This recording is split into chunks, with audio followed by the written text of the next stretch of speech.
Bringing ethics into daily discourse. That's next on For the Record. Thanks for joining us. I'm Neil Heinen.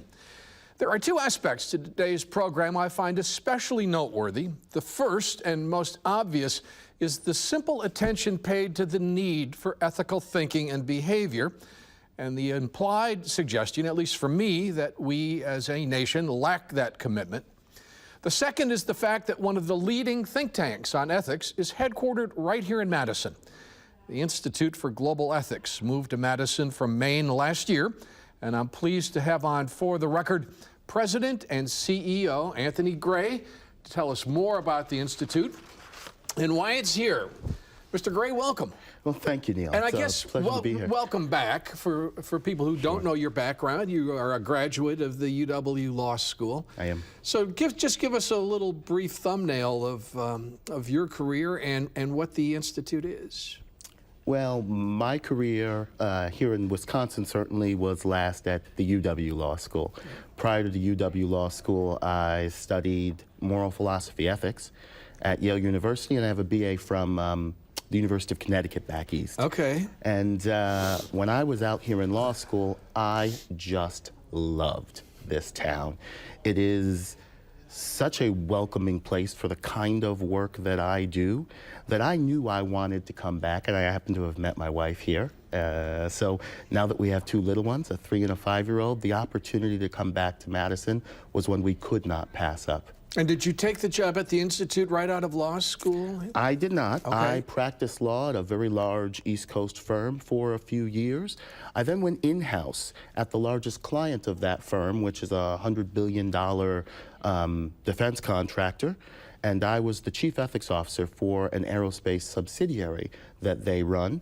And it was from there I was recruited to come help reinvigorate what is a quarter-century-old think tank that works in moral philosophy. Well, now, as chief ethics officer, were you practicing law, or was that separate from good question. the legal field? It was in the legal department, yeah. But ethics is slightly different than being counsel. The way I like to explain it to the folks who I represented was that when I was working as counsel, I was representing the institution, the corporation, the legal fiction of the corporation. When I was chief ethics officer, I was representing their code of ethics, their standards by which they like to govern themselves and interact with the world. And so it's a slightly different role than counsel. This is such a hard question to ask because I don't even know the words to use in terms of how we as a society look at ethics today, how we define ethics. On the one hand, to some, I think it sounds archaic and not modern. On the other hand, it feels really almost like a critical need that we have sort of lost track of.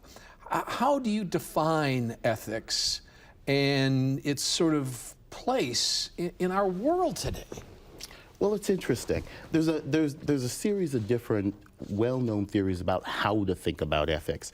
For some, they think about ethics as the core, whereas morals would be the superstructure, the structure around that core.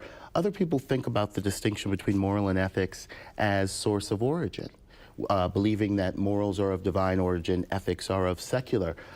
But our argument here at the Institute is regardless of how you define it and regardless of where you believe from whence it emanates, that it is a simple, straightforward process that can be learned. The Institute was founded 25 years ago on two central ideas. The first being that there are a core of human values that transcend demographics, which is to say whether you're white or black, live in Bangladesh or East LA, there are certain ways that we believe we should interact with each other that are appropriate. The second idea at the founding of the Institute was that ethics, sounder ethical decision-making, is neither necessarily theology nor magic. It's a skill set. And like any other skill set, it can be taught, it can be learned, and if practiced, you can get better. You know, I want to just reference a couple of things locally because some viewers might be familiar with this, Anthony. Over, I don't know how many years, Rotary of downtown Madison has had an annual ethics seminar for high school students. Sure. And I'm a Rotarian. We've tried to, I've tried to promote that editorially a little bit. And I think they do a pretty good job of taking real life experiences and examining the ethical components to it. Likewise, the UW Medical School has an annual ethics symposium with people like Dr. Norm Faust, who's a renowned ethicist, medical ethicist, Alta Charo, who's got a national reputation. So I think at least some people might recognize it as part of the civic discourse that we have here, and yet still not make the distinction between this more lofty, as you described, philosophical, ethical thinking, and how it affects our everyday lives. Well, let me draw a distinction between what I studied in graduate school and what the Institute for Global Ethics does on a daily basis. Please. In grad school, we did what you call the lofty theoretical ethics, which is important. The underpinnings of your discipline certainly are good to know. But be clear, that is not necessarily what the Institute does. We do applied ethics, which by definition means that it has to have some real-world relevance to everyday people. Very different than what was done in grad school. So what we do is help people to take complex questions and break them down in such a way that they can arrive at clear and reasoned answers. And it's worth noting that we don't do what people traditionally think is right versus wrong. When people hear ethics, they often think morals, and they immediately think of right versus wrong. We like to call our methodology right versus right. It's an instance where those core values we talked about before are sometimes held in dynamic tension, which is to say, there are questions that face us in our everyday lives where there are at least two right answers, but you are in a circumstance where you can only choose one. Helping you to reason to a sound decision in that circumstance is the sweet spot for the Institute. And we do it for corporations, schools, both higher ed and primary, nonprofits and governmental entities and officials, and have been for 25 years. I think it would be really helpful to talk about some of those clients and then some of the work that you do with them. We're going to do that when we come back right after this. Sure.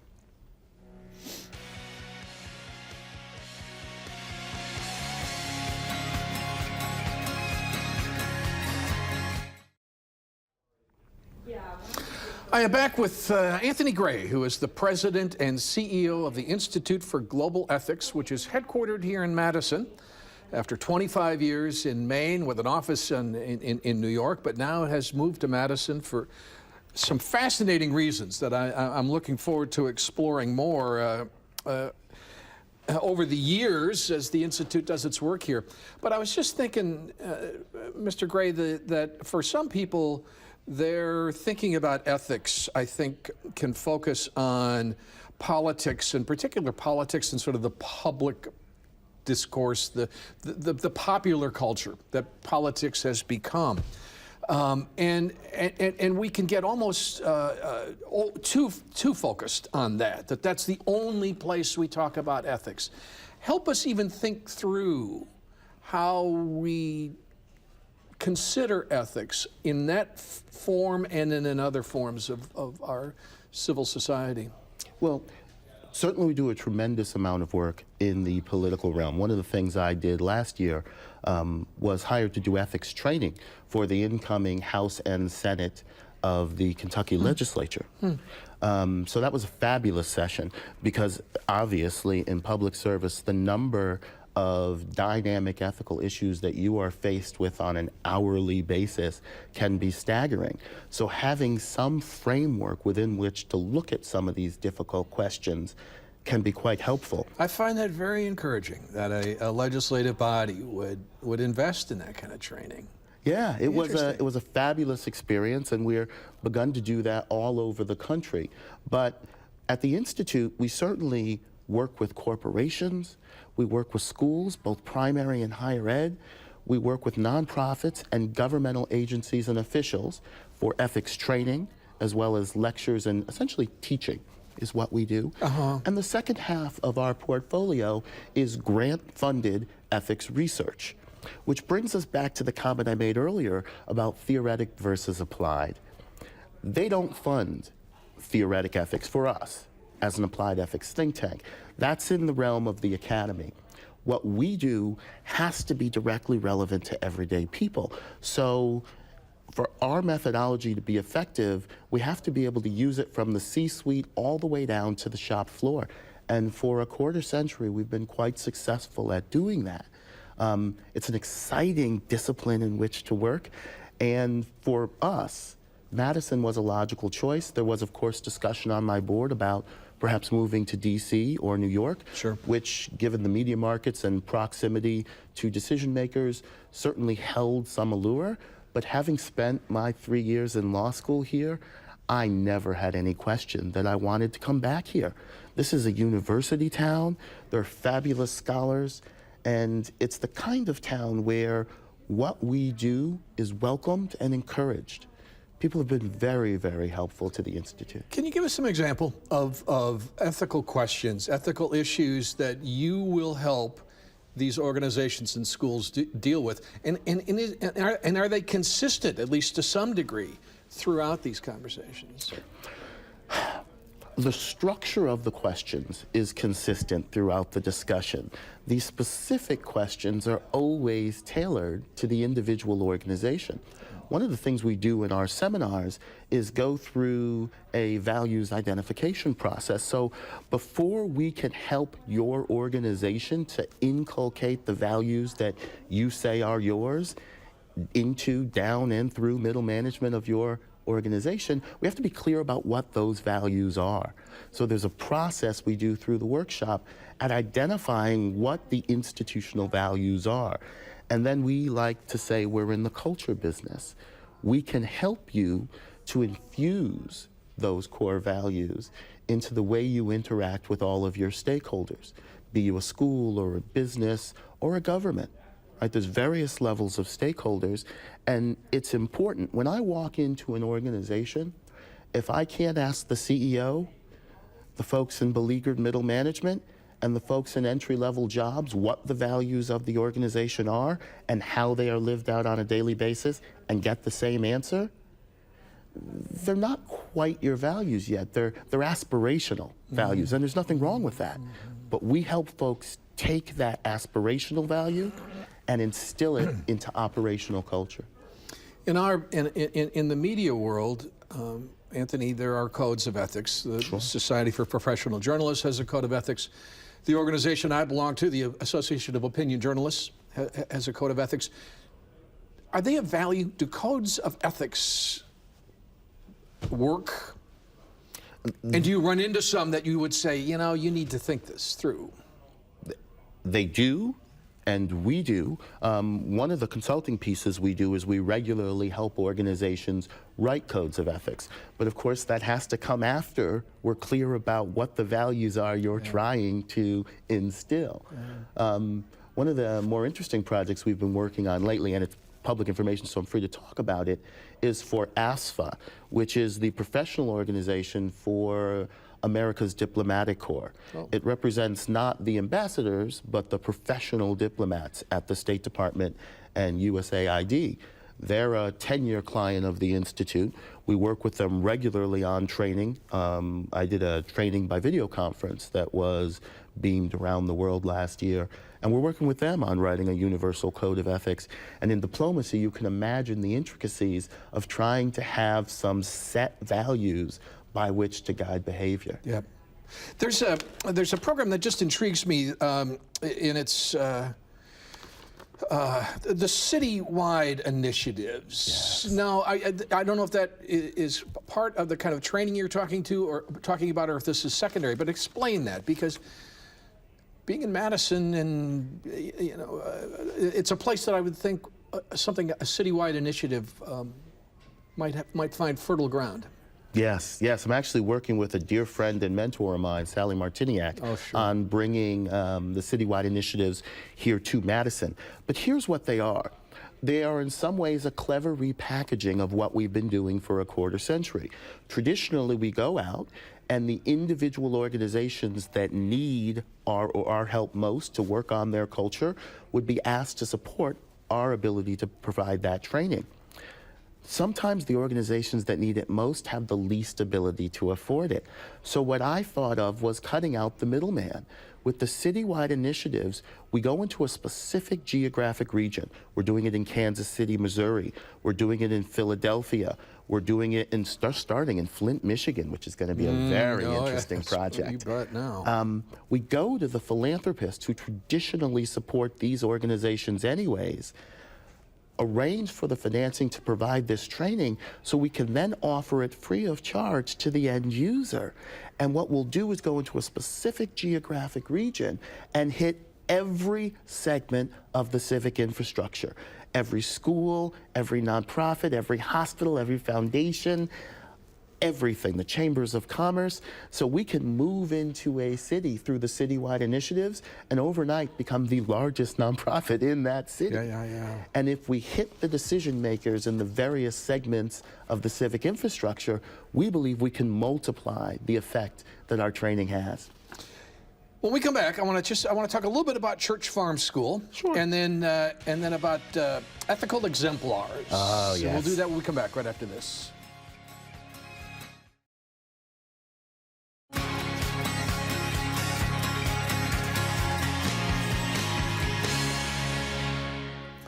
We are talking about ethics on For the Record through the lens of the Institute for Global Ethics, which is headquartered here for the last 6 months, and I am with President and CEO Anthony Gray.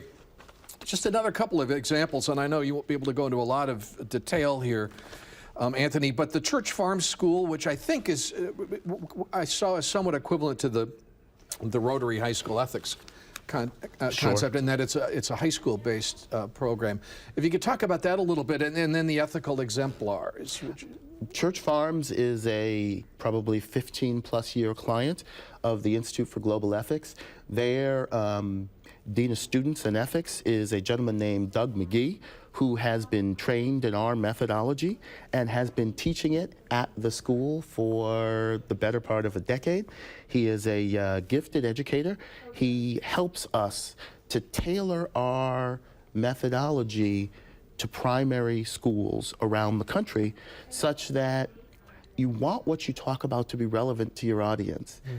Communication's about what's received, not what's intended to be sent.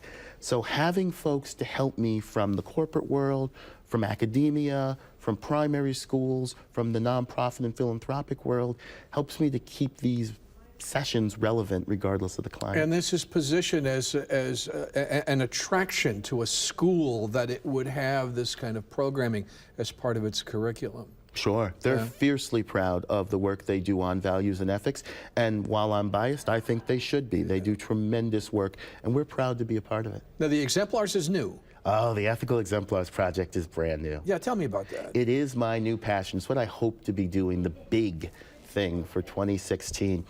We are going to produce functionally a documentary called Ethical Exemplars, Moral Courage in Action. And the goal here is to codify the collected wisdom of individuals with significant moral and ethical gravitas, which is to say there are certain folks who, regardless of whether you like them personally, what you think of their politics or non-politics, are generally seen as ethical heavyweights. And so the line of questioning in this documentary project will vary based upon subject, but fundamentally we want to get to the answer to two questions. One, how did you achieve this honor? How did you arrive at a place where you are fairly universally seen as an ethical heavyweight? And perhaps of equal importance, what have you done with the honor? How is the world different because it views you this way? And we intend to travel the world. We held our board directors meetings last month at the Carter Presidential Center, and we hope to sit down with the president soon. He happens to be one of the personal heroes of mine, but we'd love to sit down with His Holiness the Dalai Lama, with the Pontiff. There are also ethical heavyweights who no one's ever heard of. Sure. I know of an Indian chief, and in his tribe there are tremendous issues with substance abuse and domestic violence. And this particular chief has done just amazing work transforming the culture and outlook of his particular tribe. And I think you can be an ethical exemplar in your world, even if it's not the larger community. I suspect that the results of this documentary could be in part an answer to this question, but how do we measure ethical change? It is tricky. One of the difficulties in my role, when your product is moral philosophy, it can be difficult to set metrics, because so much of what we do is attitudinal changes, which can be measured but are less hard number than behavioral changes, which can be much more specifically tracked to metrics. One project that was done before my time by the Institute, but that is amazing, was in the North Carolina correction system. They did a longitudinal study over the course of a decade for inmates who had received our ethical fitness training. And it was a beautiful environment because it was controlled. So there was a control group, we could do double blinds, and there was a statistically significant difference in recidivism on inmates who voluntarily chose to go through this program. That is very, very rare in my business. To have that kind of hard number is a special gift. We have contact information up on the screen right now, Anthony, and should we go ahead and send people to globalethics.org where they could learn more about the Institute and the work that's done there? Please. Yeah. We have exciting things going on, and we're so ferociously proud to be a part of not only the Madison community, but the state of Wisconsin. Go to Global Ethics, one word, globalethics.org, and look around. You'll see what we do, you'll see who we do it for, and with any luck, you'll understand why we believe it's important. Welcome back. Thank you so much, We're Neil. going to come back and wrap up For the Record right after this. My thanks to Anthony Gray, and my thanks to you for joining us on For the Record. Enjoy the rest of your weekend, and we'll see you next Sunday.